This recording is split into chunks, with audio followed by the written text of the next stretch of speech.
Good to see you, everyone. My name is Robbie Howell, and I have something very exciting to share with you today. The official Advent Edition version 2 ERRATA. What the heck does that mean? Well, let me tell you a little bit about it. In early 2025, version 2 of Enclave Advent Edition will be released. The game's text, rules, and graphics will all be updated based largely on feedback from you guys, Enclave's awesome player base, and anyone with a copy of version 1 will receive the version 2 PDF for free. So all of the changes that are coming in version 2 will be playtested as official ERRATA from now until somewhere in January or February of 2025. Though this may feel like a complete overhaul, Enclave should still overwhelmingly feel the same. The goal for these updates is to 1. Present the game more effectively, 2. Fix the least fun parts of the game, and 3. Improve the balance of stats, classes, etc., so none feel blatantly weaker or stronger than the others. So none of them feel blatantly more or less useful than the others. Note that the exact wording for the changes in this document is not final, and there are many planned changes that will not be covered here. This errata focuses on actionable mechanical changes rather than the way the game is presented and communicated. Hey everyone, Editing Rob here. Something I forgot to mention when recording this video is that this document is going to be actively updated over the course of playtesting to accommodate for changes and suggestions. As such, a lot of what I'm going over in this video may end up being outdated, so make sure you take a look at the document for yourself and use whatever is the most up to date. In fact, since shooting this video, there have been a few things that have already changed, so wherever that comes up, I'm going to make a little ping sound like this, and I'm going to put a little note on screen of what's different than what I am saying. Obviously, I'm reading directly off of screen right now, but this is the Advent V2 ERRATA document. It'll be linked in the description down below and is also available on our Discord server, which is also linked in the description. We are going to be playtesting this on the Discord server quite extensively between now and early 2025, and if you've been playing Enclave with your home groups, you are more than welcome, if they and you wish, to implement this ERRATA in your home session as well. Note that some of the changes in this ERRATA document involve major updates to existing characters. So make sure you implement these before playing in ERRATA-enabled sessions, updating your characters as appropriate. If you also wish to make larger changes to a character's build, such as redistributing their stats, picking different gear, etc., in light of these changes, please make sure you run it by at least 3 other involved players or your normal playgroup for approval first. Please do share any thoughts or suggestions you have as you try out the V2 ERRATA. This is a formal playtest, and your input is absolutely essential to the design process. Thank you so much for supporting the game. Now that I'm finished reading the first page, I'm going to go through the various sections of this ERRATA document piece by piece, both so that they can be summarized for people who don't want to read through the entire document, and so I can give a little bit of context as to why certain things will have changed. I'll be going relatively fast, and if you have any additional questions, please put them in the comment section of this video or send them to me on Discord. Let's jump in, beginning with stat changes. There are quite a few of them. First of all, Vitality.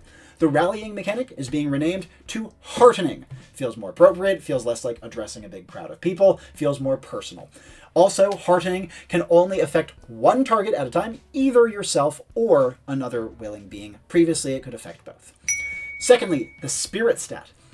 Essence cost reduction, previously scaled by Spirit, is being shifted to the Will stat. Secondly, Insights are being replaced by Inferences, a new mechanic which we'll be getting into later. And in addition to emotional inferences, which are now renamed to Empathy, Spirit also scales your ability to draw inferences about magic. These magical inferences are called Gnosis. Next stat, Arcane. This one's changing a lot. It was by far the strongest stat in the game. Manifesting now explicitly requires an appropriate paired action, and the power level of manifesting above baseline, 0 pluses, is substantially reduced. Manifestation is just going to be weaker. However, a user may pitch a thematic sacrifice to increase the power of a manifestation. Sacrifices, like I mentioned, are optional, but making a sacrifice can substantially improve the power of a manifestation. In fact, if you do like a massive sacrifice, your manifestations can go well beyond their current power level. Lastly, manifestations are receiving a soft cap on how many substantial ones you can do per mission, roughly 1 plus arcane stat. meaning that if you have double plus to Arcane, you should be aiming for like 3 substantial manifestations per mission, but this is meant to be very flexible, giving like players and conduits a target number to aim for. Next stat, Will. It was in a really messy place, and so we've tried to redefine its identity, because Defiance by itself was a very reactive effect. Will now scales essence cost reduction instead of Spirit. And also, Defiance may now be used on a single other willing being instead of yourself, so long as they buy into the turning point. This works exactly like Heartening, I had to correct the document on the fly, but is notably weaker than when you use it on yourself. Also, Defiance now has a blanket change, where the longer a character is affected by a given effect, the easier it becomes to Defiance it. This not only means that if you have baseline will, you can still use a Defiance on a strong effect, you just have to be subject to it for a while, but it also means that if a character has very high will, the conduit can still throw an effect at them that's too strong for them to just get rid of immediately without completely invalidating their stat. Overall, it should make Defiance and will in general a little bit less of an all or nothing sort of stat that is only able to be used reactively. Next change, skill. The skill stat no longer scales hand speed, which is now split between reflex and vigor, and it does not affect backstory talents, namely making you better at stuff that your character knows how to do. That is now entirely pinned to character background. Instead, skill is focused on precision and dexterity, while also gaining an inference mechanic. We talked about inferences above. Like I said, I'll be getting to them a little bit more later. And skills inferences are meant to be hands-on, only usable in the moment to help out your character with something they are actively doing. Skill inferences, called kinesis, should be as parsimonious as possible and take very little in-game time. Next, intelligence. We've been talking a lot about inferences. Intelligence is going to remain the main inference stat. Intelligence-specific inferences are called deductions, and they can pertain to anything not covered by spirit, so emotions or magic, or skill, hands-on in the moment things. Your intelligence inferences should be as rational and logical as possible, serving as kind of the default inference, with spirit and skill inferences being like more unusual edge cases of them. Lastly, the luck stat, by far and away the second strongest stat in the game after Arcane, is only getting one really significant change. That being that the power level of happenstance, or luck pitching, above 1+ is reduced, though baseline power is slightly increased. Luck was just like a little too good overall, so we're just trying to tone down its power level a little bit. We'll also make it so that baseline luck is a little more usable, so that it doesn't feel like as mandatory a stat pick once you have the rest of your build figured out. Reflex and Vigor we already went over. Might, Resilience, and Sensory are not having any changes yet, though some are planned for future in later editions of the game. And that's the stats. A lot of major changes, but now let's move on to progression, because the way your characters level and what they can do with those levels is changing pretty substantially. Firstly, leveling up is going to be faster. Right now, it takes 2 missions to go from level 1 to level 2, 3 to go from 2 to 3, 4 from 3 to 4, etc., etc., etc. But now, it will take 2 missions to go from level 1 to 2, 2 to go from 2 to 3, 3 to go from 3 to 4, 3 to go from 3 to 5, etc. And any character above level 2 currently in the game may retroactively apply these standards if you decide to implement this errata in your playgroup. Another major change, commissary credits, or mercs, are now received even if a mission is failed. We do already have in the book, after all, the note that if characters are deliberately sandbagging, they could get kicked out of the organization. Another major change, this is one of the biggest ones in the entirety of the errata, conduiting credits. From now on, whenever a conduit hosts, they may give mercs and level progress to any one of their characters as though that character had gone on the mission as well. These conduit credits may also be banked and cashed in at any time. When a conduit cashes in a credit, they need to add an off-screen mission to their chosen character's mission log, which includes a made-up title, 2 to 3 sentence blurb, as well as the original mission that the conduit credit was earned from. Like with the above, this change is retroactive. Any conduits that have hosted Advent missions will gain that many credits to the characters of their choosing. Big deal. I know a lot of you guys have hosted many times, and hopefully this will make it feel less penalizing to conduit because you are still gaining progress for one of your characters. Last major progression change to commons and consumables. Consumables are being removed outright from the game. Any that you have purchased, you will get a refund on for your mercs. Instead of consumables, common items with finite uses per mission will now fill their niche, and will of course be returned in full to the user after the mission is over. Now that being said, commons have kind of gotten out of hand in Advent Edition, and as such, common items now must also, in addition to being less powerful, must be substantially less useful than comparable class gear as well. These items are really intended to be rather mundane and low-key. Additionally, any magical effect on a common item must have finite uses per mission, never more than 3, scaling on power, and remember the power needs to be low. Magical effects on common items should be mild and can only be brought into play if the common is minimally useful without it on mission. Now, objectively overpowered commons can also now be justified using proportional fitting downsides. An example I gave was if you wanted to have a car as a common item, that could maybe work if it only had a half mile's worth of gas in its tank. That's a pretty interesting downside and makes the item less disgustingly strong on its face. And if it ends up being gameable, you can change it in post. Next, let's move on to classes. Every single class in the game is getting pretty substantial changes, so let's try to go through them on the quick side, starting with the Gunslinger, typically considered to be the weakest class in the game. They are getting a bunch of changes, almost entirely buffs. First of all, Standoff. The warding effect is being removed, but it can now pacify any number of targets at once, though you do still have to be interacting with those targets as a group. Standoff also now has a mid-duration, but the duration drops to low if your targets pose a greater total threat to you than you do to them. Next, Trick Shot. Only one change, it can affect any user-sourced projectile.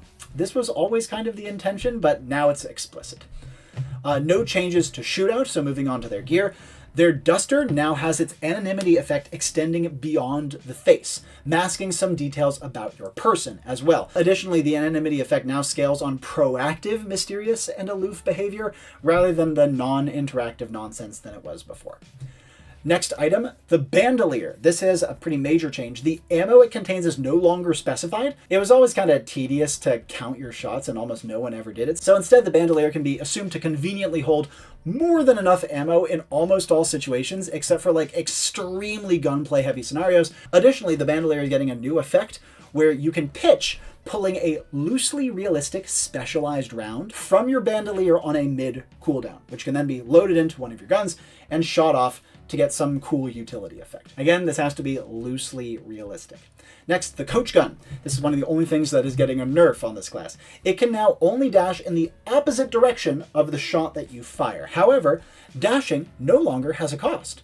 Instead, though, if you do it multiple times in a row, you will incrementally damage your gun, of course making it more prone to misfiring.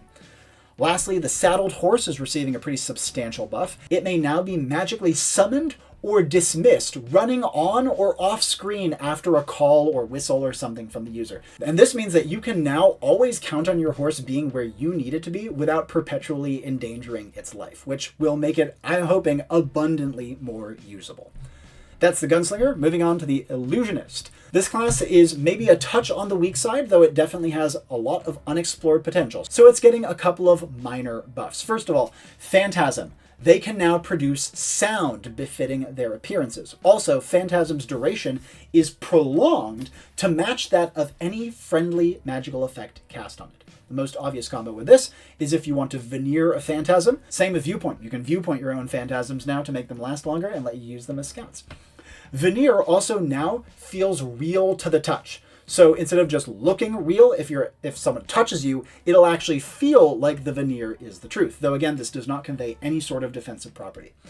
There are no changes to Viewpoint. It's a really well-liked and typically very powerful ability. So on to gear. The Wizarding Hat now offers inferences rather than insights, specifically pertaining to your own logical use of magic. Related to Gnosis, but not the same. Hence why it's a different effect rather than just giving you a Gnosis bonus. Next, the Billowing Cape.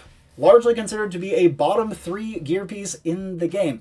The hover that it gives is no longer slow and has no cost, only a cooldown. However, the cooldown on the Billowing Cape is now negated anytime the user visibly uses magic. It will let you like chain cape hovers together if you keep casting magic to let you live out your like Ganondorf from Ocarina of Time dreams. Lastly, the Tome now affects all magic rather than just abilities, and improves duration rather than essence cost. Also, the more you prolong the paired action, the greater the benefit, but you do not have to majorly draw out the paired action to get any benefit out of the Tome. Next class, the Librarian. Now, this is without question the strongest class in the game. It was, in some cases, kind of oppressively strong, and as such, it is largely being nerfed, though not entirely. First one, and this is a major nerf, fun fact, is having its cooldown changed from low to high, scaling on the impactfulness of the pitched fact. So if you do like a really big fun fact, high cooldown. You're not going to be able to use that ability probably till the end of the mission. That's a big nerf. Fun fact was probably the best or the second best ability in the game, so it definitely deserved it. Next, Knowledge is Power. Either the best or the second best ability in the game. You can see now why the Librarian was so strong. The pitched magical power gained through Knowledge is Power now can only be used once, though the magically gained knowledge is retained until the duration elapses, regardless of when you use the power. Additionally, the user may forego the pitched magical power to increase the knowledge's duration to high. Catalog now can only affect surroundings and cannot affect beings. You know who you are. On to gear, only two changes. One, the quill pen. The markings produced by a quill pen are no longer tangible, but can be written at a range, and their duration is increased to high if the markings are placed on a solid surface. Meaning it's still a big energy work and manifestation hooking tool, but also now has a little bit more utility than before. Lastly, memos. Now, when a recipient gets a memo, they may return the memo to the original sender with a response of 3 words or fewer, meaning that your ally can talk back to you when you send them a message. Just a little bit of added utility because memos felt a little weak. Next, moving on to the Thane. This is one of the most split classes in the game in terms of opinions on how good or bad it is. I personally found it to be a little on the weak side. I've heard people say it's one of the best classes. There was a lot going on with it, and it's getting a lot of changes, both buffs and nerfs. First, substantial one. Its stats are being changed from Resilience Spirit to double plus Resilience, single plus Vitality. The recent changes to Spirit definitely meant that it no longer felt like it fit the Thane, and Vitality always kind of felt more appropriate for it in the first place, so the change has been made. For abilities, 2 Arms now has its cooldown reduced to low. Wow, big deal. Now you can spam this ability way more, though of course since it's really expensive and prohibitive to use, it's probably not going to be that scary to have the cooldown at low the majority of the time. So it might seem like a huge buff. I don't think it's as big as it looks.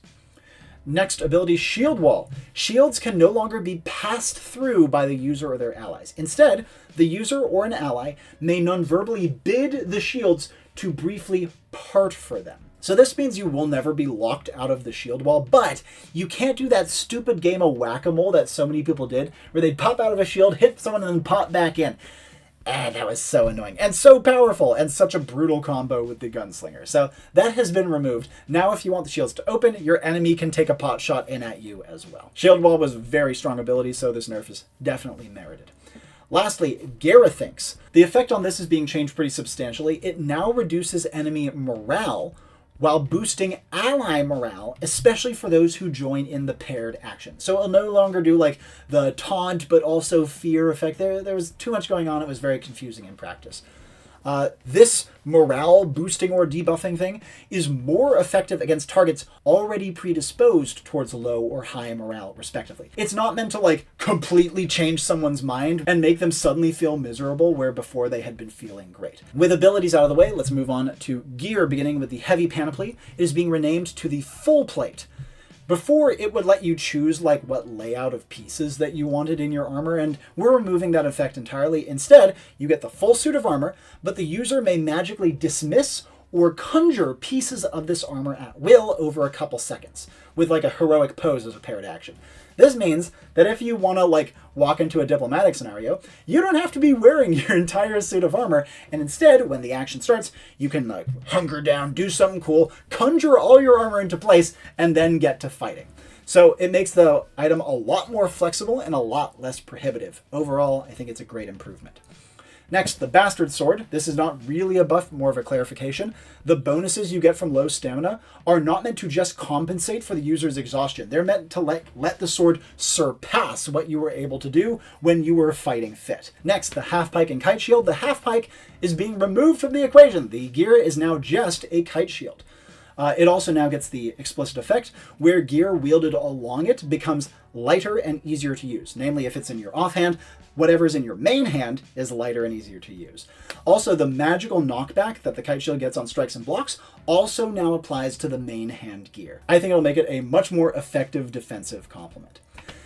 Next, the banner. This was one of the biggest redeeming factors about the Thane. The banner is disgustingly strong, very possibly the best piece of class gear in the game, and so it is being nerfed substantially. Now, your summons vanish early if your banner is badly damaged or lowers, and enemies will instinctively know this to be the case, meaning they're more likely to target the banner to get rid of your summons. Hopefully this makes the banner less cracked, because God, getting like 3 to 6 competent guys out of nowhere was so powerful. Lastly, the Barded Warhorse. If the banner was one of the best gear pieces in the game, the Warhorse was one of the worst. And that's because people didn't want to endanger it. And so as such, the Warhorse now has disproportionate strength and toughness, even for its substantial size.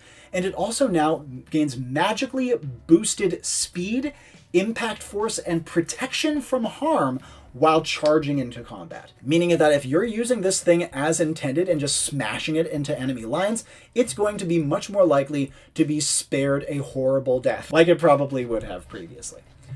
That's the Thane, one of the most substantial batteries of changes. Let's move on to the Thunderbird. This is, in my opinion, the single best balanced class in Advent Edition. But that doesn't mean it was perfect. So here's what's changing. First of all, Storm Brewing. The cooldown begins on use rather than on completion. Pretty self-explanatory. Also, a clarification, the change in weather is supposed to begin immediately, subtle at first, but intensifying as the paired action is prolonged. And that is actually the only change being made to the Thunderbird's abilities. Let's move on to their gear. First of all, the Feathered Cloak is no longer described as fragile, and the environmental protection it gives is up to decent. So overall, it should be just a better item. The Talaria is being shifted to elective gear. Having 2 mobility items at default was kind of excessive. And also, as I'm sure you can see, there was another item that pretty much everyone wanted to take from elective, namely the Lightning Bolts. They're being shifted to default gear, the most popular gear piece in the game by far. We're giving people what they want. However, the bolts were a bit strong, so they are now receiving -1 use per mission. You can throw 1 fewer bolt, but they still should be fun and powerful. Next, the Heroic Cuirass. The effect is being changed completely, now making others inclined to see you as more awe-inspiring. Kind of like the Thane's Mantle, but for making you look cool and heroic. This effect starts weak, but unlike the Mantle and comparable items, scales in power as you defeat enemies on the mission. Lastly, the Ceremonial Drum. Now, like the Tome, affects all magic and improves the scope of magic rather than its power, though oftentimes the two will be the same. Additionally, just like with the Tome, the more you prolong the paired action, the greater the benefit, but unlike as currently written, the Ceremonial Drum does not have to prolong the paired action dramatically, it just needs to be incorporated into it to get some sort of effect from it. Lastly, the Wanderer. This class is changing substantially.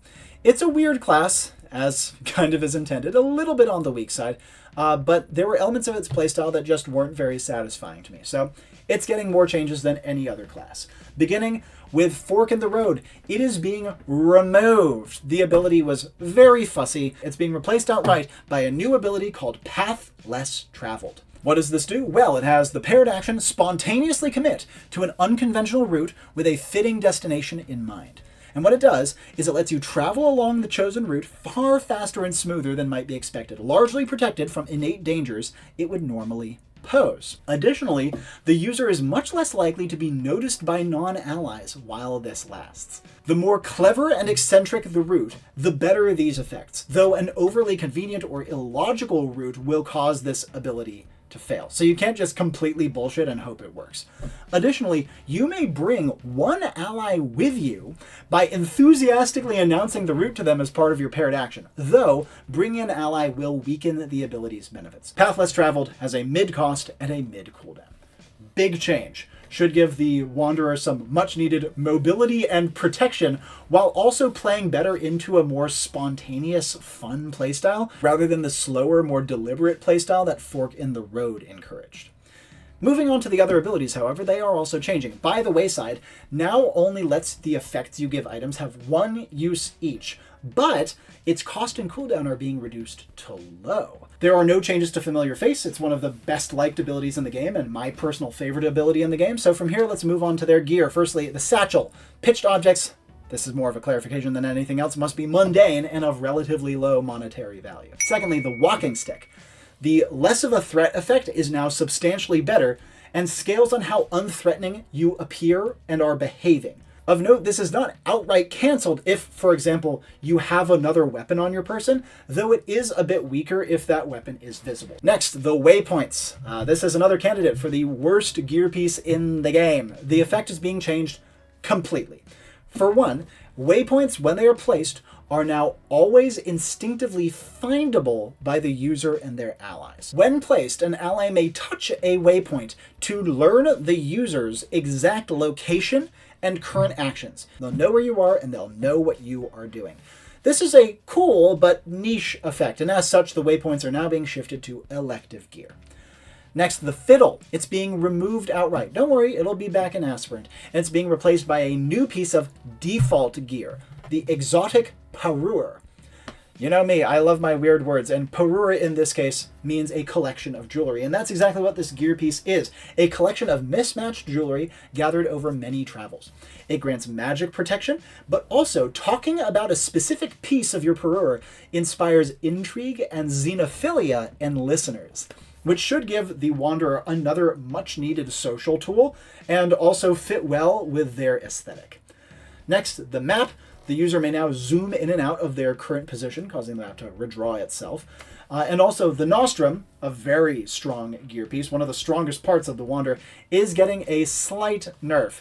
Namely, the pitch downside now scales on the healing received, rather than the healing received scaling on the pitched downside. This might sound trivial. Why the hell is this a change? Well, because one of the main ways the Nostrum was being used is by pitching a massive downside, getting someone to drink it who is perfectly healthy, and then they just get screwed by the downside without getting any benefit. Now, in order to get a really nasty downside, you have to actually be doing some healing in the process, as was originally intended. A cool application of the item, no doubt, and one I still like, but you'll have to work a little bit harder for it now. And with that, we come to the end of the classes discussion. This video is getting long. I'll try to be fast. Let's move on to some general mechanics changes. First of all, inferences. This is one of the biggest changes. A new core mechanic replacing insights on stats, gear, and similar. Inferences are meant to be a player-driven information gathering tool. So here's how you use an inference. 1. List evidence your character has observed, learned of, or guessed on mission. 2. State a conclusion you are drawing based on this evidence. 3. Your conduit either confirms your evidence to be true or says that it remains unclear. So the better your conclusion fits your evidence and the mission's established narrative, the more likely the inference is to succeed. And while big story warping inferences require several pieces of strong evidence, smaller like confirmation inferences rarely need more than one. So why the heck do inferences matter? Well, on almost every mission, you and your team are trying to figure out all sorts of unknowns. And previously, the way you would figure out those unknowns are by looking around and trying to hunt down like concrete evidence, or by hoping your conduit gives you a hint. Inferences now will allow you to take threads that you have found on the mission and produce confirmed truths out of them. The goal with inferences is to allow characters to feel supernaturally intelligent in a way that still allows the player to show off their own skills. Of note as well, inferences should be concise. Time does not freeze during an inference, meaning that if you, the player, are taking too long to list out your evidence and state your conclusions, your character may be left vulnerable, as in-game they're lost in thought trying to put it all together. The exception to this is skill inferences, which do take very little in-game time, but even with those, you have to be quick and parsimonious, especially because you're doing it in the midst of action. Now, with inferences covered, Let's talk about insights. They are still in the game, but now they are a universal tool available to conduits to give their players hints regardless of stats. Having hints tied to stats was a terrible idea, and I'm glad to be changing it. Insights should be issued based on player effort, rewarding those who are trying their best, especially with character acting, and buying into the game.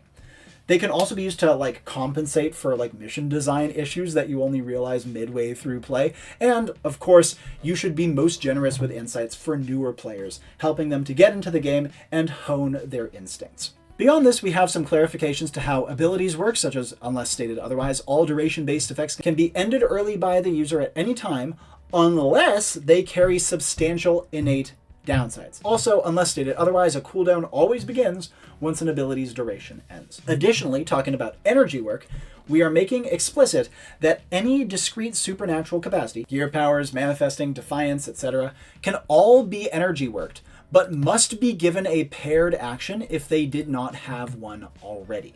And this can even be done on stats that scale mundane attributes like might and sensory, if you wish to like flexibly apply them to unusual corner cases. That's something that the next printing of Advent is going to be going into more detail on as well, but since it's more of like a tip or clarification, I won't be talking about it more in this errata document. Another important note, gear recovery.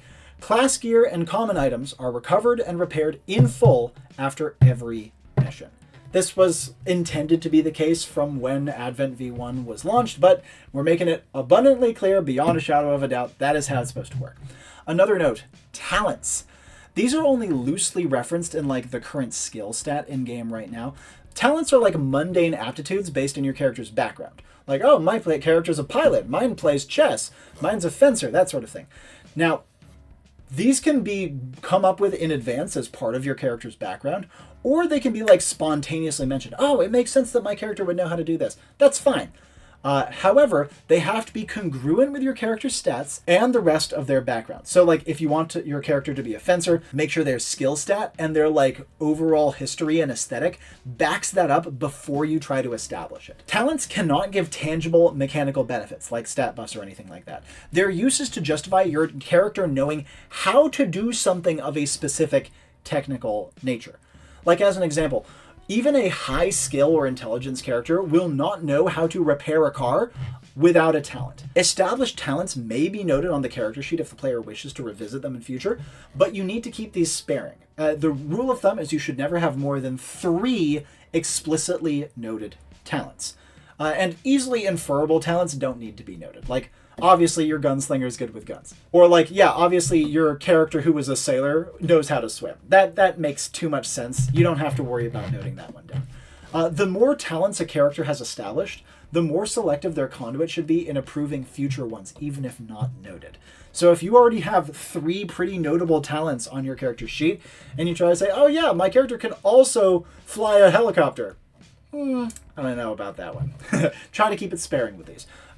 This may seem like a major mechanical change, but this has kind of always been in the game, just not very well explained, and the talent system is something I do intend on fleshing out in much more detail in later editions of Enclave.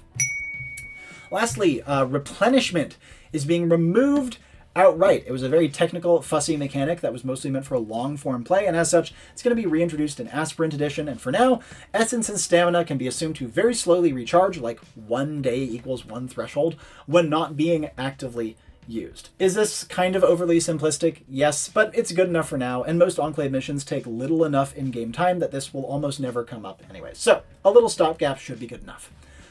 Lastly, in the errata document, we're going to talk about world building and mission design. First of all, talking about assembly. Right now, the setup for handling pre-mission Q&A and stuff is a very disjointed process, and it's going to be streamlined. Pre-mission Q&A is now held in character in the assembly room, and questions are now answered by an Enclave attendant, played of course by the conduit. If a player has a question that wouldn't make sense for their character to ask, they may still ask it out of character. The attendant will respond to it aloud to the characters assembled without any in-game prompting, which makes some sense and fits with like the mysterious vibe of the Enclave, and will ensure that even if you are playing a character who doesn't ask a lot of questions, you don't screw yourself before the mission even begins, which I think is very, very important. Also of note, different assembly pre-mission setups to this are completely allowed on a conduit-to-conduit basis. If you're a conduit and you want to try out a different way of handling assembly or pre-mission, like having your employer in the room with the players or sending them out onto the mission setting to do Q&A or something, go for it. This will just be kind of the assumed default. Also, it is now explicitly the case that assembly rooms are stocked with character-specific amenities and comforts, pretty much anything that a player deems appropriate for their character, but these are only available during assembly and can never be brought onto missions. Also, teleporters are now located inside the assembly room, meaning that whenever your character is done with assembly, they can jump on a teleporter to leave assembly and head to the mission. Though, even if your characters depart at different times, they will all still arrive at the mission all together. Don't worry about popping out in the middle of a fight without your buddies to back you up. Last note, this was always intended to be the case, once again, but it was never properly clarified. Characters are physically incapable of harming or placing any negative effect on each other in any way while within Enclave HQ, including assembly. Additionally, any effect activated in assembly ends as soon as you teleport onto the mission. This means you can never pre-buff. If you're a Thane, you try to 2 arms to get your group all nice and equipped, and then you teleport out, all that gear vanishes immediately. You are not allowed to pre-buff. That is not the intention of assembly. And lastly in this document, let's cover real-world and IP references. As with a lot of the other stuff in this document, this was always the intention, but just to make it abundantly clear, directly referencing the real world or existing IPs in your characters' names, their backgrounds, mission settings, etc. is not allowed unless a home playgroup explicitly wants to include it. Now, that being said, homages and less than subtle references are totally fine. Just make sure to change the names at bare minimum. And with that, we come to the end. That is the entirety of the Advent V2 errata. Thank you so much for taking the time to watch and learn. I hope you're excited about the changes, and once again, if you have any questions for me or feedback on these upcoming changes to the game, please post them in the comments of this video or on the Discord server in the Advent development channel. Thank you so much for supporting the game. I very much hope you are excited for the launch of Enclave Advent V2 next year and the Aspirant Kickstarter. And until then, my name is Robbie Howell, and ciao for now.